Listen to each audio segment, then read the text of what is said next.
Hi, welcome along to AFTV Transfer Daily, the show that keeps you up to date with players that have been linked with a January transfer move to Arsenal. 2 days, 2 days, 2 days to go till the end of the January transfer window. And I must say, it hasn't been the most exciting of windows. January is not like the summer. In January, it's a lot more difficult to bring players in. We know that. It's about players fitting into what you've got. It's about what you need. And, you know, we've only made we've made 3 signings. We've made the signing of the 2 Nigerians that we spoke about yesterday, Kelechi Enwakali and Samuel Chukwueze. And also we've made the signing of Mohamed Elneny. Will we be making a 4th signing in Marcelo Brozovic? Now, Brozovic is a player that apparently Arsenal are interested in. I don't know. We've been speaking about this guy since sort of the start of the January transfer window, where he's been linked. Of course, he plays for. Sorry, I'm trying to get his picture up here. Can't find his picture now. But he plays for Inter Milan. He's been on loan from Dinamo Zagreb, and there's a lot of newspaper outlets today claiming that if Arsenal up their bid, apparently a lot of them say that Arsenal already this season have made a bid of £12 million to try and sign him. And basically Inter Milan are saying, right, Arsenal, up your bid to £50 million and you can have him. He's a very talented player, attacking midfielder. You know, Arsenal definitely been looking at this guy. There's no doubt about it. But I just doubt whether, you know, when you see guys like Thomas Rosicky returning yesterday, you see all the other midfielders that we've got in the team. You saw yesterday Mohamed Elneny looks more box to box, even though we haven't seen him yet in the defensive midfielder position. And there's players to come back later on like Jack Wilshere, Santi Cazorla.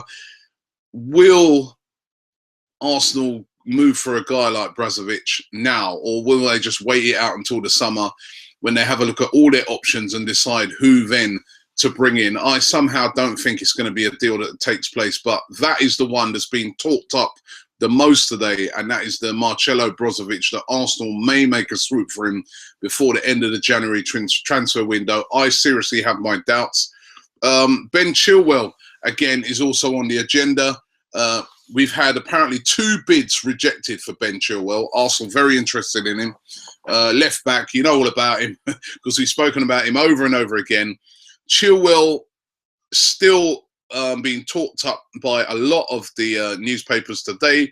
Leicester want to hold on to him, as I'm sure you guys are aware. Arsenal, I don't know. Again, this, if it does happen, I think, again, you're talking about a move that could possibly happen in the summer, but I can't see it now happening in January. Arsenal had 2 bids rejected, and it looks like he'll be staying at Leicester. The Chilwell rumours have brought on this next rumour of a player going out. Now, this one is in lots of papers today. I think the Express, the Metro, they're all going with this story that Kieran Gibbs is really unhappy at the clubs. By the way, Kieran Gibbs had a really, really good game yesterday. Apart from taking out Coquelin with that slide tackle, I thought he was very, very good yesterday. One of our best players on the pitch. Rumours that he's unhappy at Arsenal and he wouldn't mind a move away. I don't believe that at all. I don't believe that at all. Yes, Kieran Gibbs is not starting at the moment. It's Nacho Monreal. Nacho Monreal's earned his place. But, you know, some of the clubs that he's been linked with today, Swansea, Newcastle, Crystal Palace. Why would Kieran Gibbs leave Arsenal? They've got a chance of winning the league. They're still in the Champions League. They're still in the FA Cup. To go and join Newcastle, not in the Champions League, no chance of getting in the Champions League, may even be relegated. Swansea could be relegated this season, or Crystal Palace, no chance of getting into the Champions League or anything. The absolute rubbish rumour, you know, and a mischievous one, just because of the Ben Chilwell links. I'm sorry, that rumour's absolute rubbish. Kieran Gibbs is not unhappy. Listen, Kieran Gibbs, if he's not unhappy at the fact that he's not getting into the first team, he wouldn't be a professional footballer. If you're happy to sit on the bench, there's something wrong with you. So no doubt Gibbs is unhappy that he's sitting on the bench because a professional, he wants to play every week, and I love that. But unhappy at Arsenal, he wants to leave? Nah, forget those stories you're reading today, rubbish. As is the next one. This one's even worse, right? Where this story is a typical transfer window story when there's nothing else to talk about. You can't find a lot of players to link to Arsenal. So let's create some crazy rumour. And the next one's about Alexis Sanchez, who scored yesterday, by the way. Good to see him coming back to his best.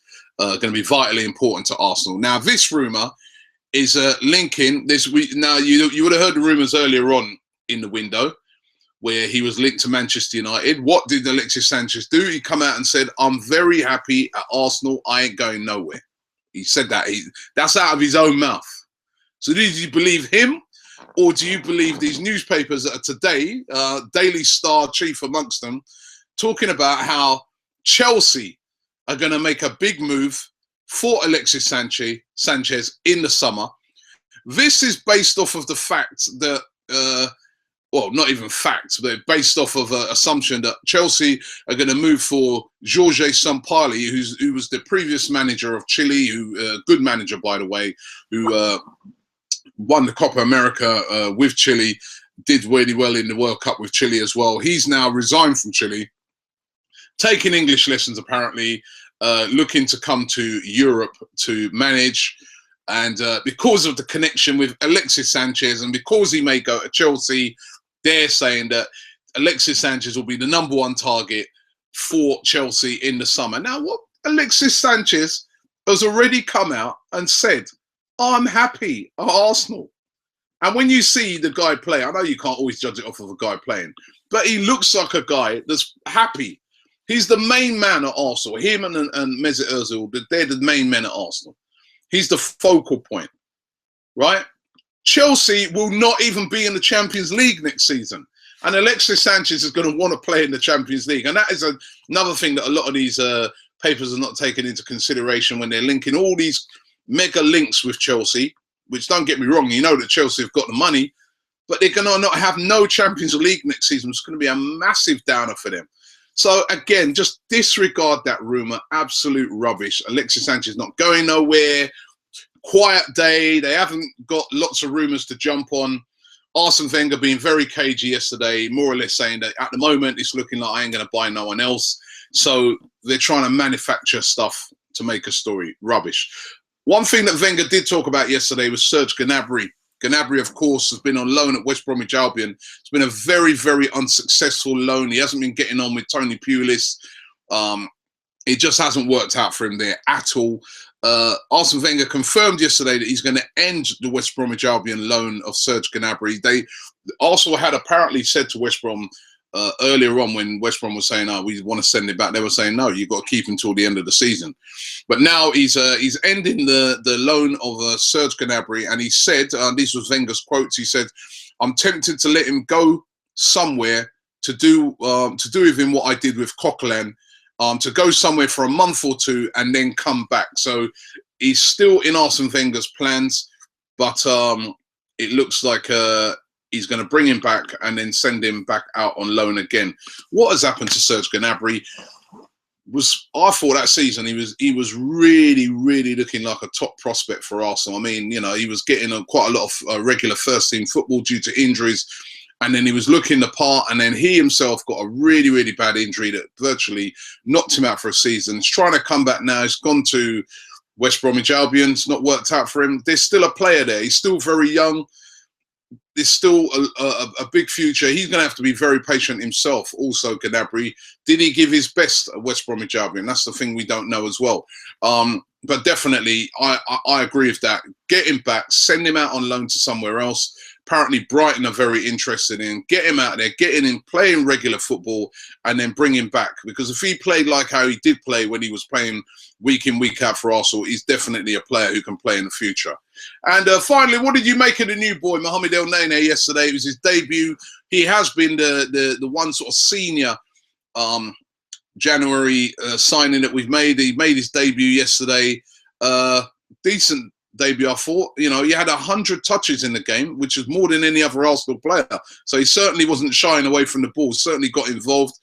Arsene Wenger himself admitted earlier on that, you know, Elneny looked like he was surprised by the physical part of the English game. He's going to have to get used to that, because he did get bounced off the ball a couple of times in possession earlier on in the game, but he grew into it, which was great.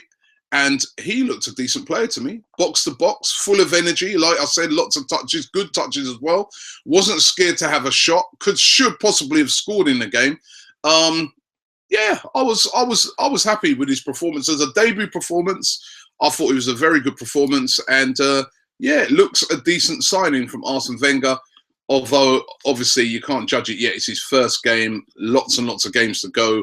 And he'll have tougher tests than facing Burnley, obviously, but I think encouraging the way in which he started off. Mohamed Elneny, our one signing so far this January transfer window.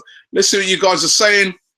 Aaron Adadi says, sorry, we need to sell Jack Wilshere. No good paying for a player £100,000 a week for a guy that can never stay injury free. Been hearing year after year for about the last 5 years that hopefully he can stay fit for a season, and it never happens. The cycle will never be broken, just like it wasn't with Diaby. Think it'd be in the interest of all parties that Wilshere moved on. Like I said yesterday, though, you've got to be careful with this.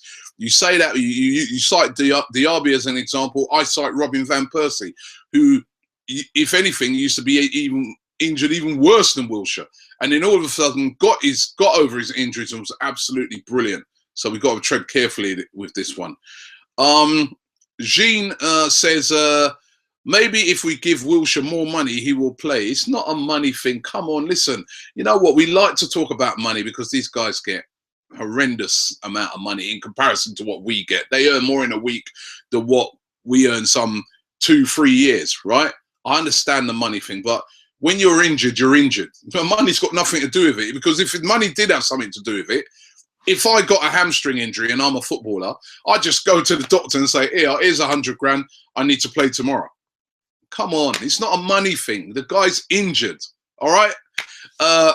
Kwakle Z for Christ says, yo, Isco, what you saying? Want to come and kick ball for the Gunners and win the Premier League? What you saying, Real Madrid? I wish it was that easy, eh? Rockstar TBC says, Jack Wilshere needs some milk. And then a guy replied to him, he said, not just any old milk, he needs super milk with some to get him some long-lasting, strong bones. Manny Ribera says, F Wilshere, he's very unhappy. He sounds like he's fed up. I think, listen, his guy's injured. RH Starman says, one more injury for Wilshere after March. And he says, then just sell him. So he sounds like he's having enough. EBA says, Wilshere is Arsenal's Daniel Sturridge. And Jean Repario says, 2013, Wenger never signs big players. That's what it was said. He went and bought Ozil for 42.5 million. 2014, Wenger will just buy some young players. We need proven talent. Then he says he went and bought Alexis Sanchez for 35 million. 2015, we never signed the players we need. It's obvious, everyone was saying. Wenger goes and signs Petr Cech for £10 million. He says, just because Wenger doesn't sign the player you want, like it's FIFA 16, doesn't mean he's not fit for the job anymore. Since the stadium has been paid off, I think he has spent very well. And I suppose you can argue that, and I think that's you make some good points there. I think you can also, though, argue that there's been times when Arsene Wenger could have spent more money as well. I think there's been times when Arsene Wenger, for instance, recently, I think could have went out there and bought a defensive midfielder in the summer. And we saw Coquelin's been out, and we've paid a bit of a price for Coquelin being out. And if we would have had that defensive midfielder ready to go, then maybe we'd be in a stronger position now. But I hear your points, good points. Tomorrow is the last day of the window. Oh, at least I get to get a bit of sleep in the mornings. I have to wake up, crack of dawn to do research. We're going to be doing a special program tomorrow on Arsenal Fan TV, giving you updates throughout the day if we do sign anybody. So look out for that. Also going to be over on the Bull Street channel as well, doing something with a load of fan channels over there, talking about transfer deadline day and all the players that have come in and gone out, etc. So loads of stuff going on tomorrow. That's going to be live, that one on Bull Street. So look out for the links. We'll post them out on Twitter and on Facebook tomorrow. Thanks for watching Arsenal Fan TV. Great to win in the FA Cup yesterday. Still got this shirt on. Remember I said I'm wearing this every FA Cup game because it reminds me of my favourite moment in the FA Cup last year when Danny Welbeck scored at Manchester United. Let's hope we go marching on in the cup and we get a decent draw at home today.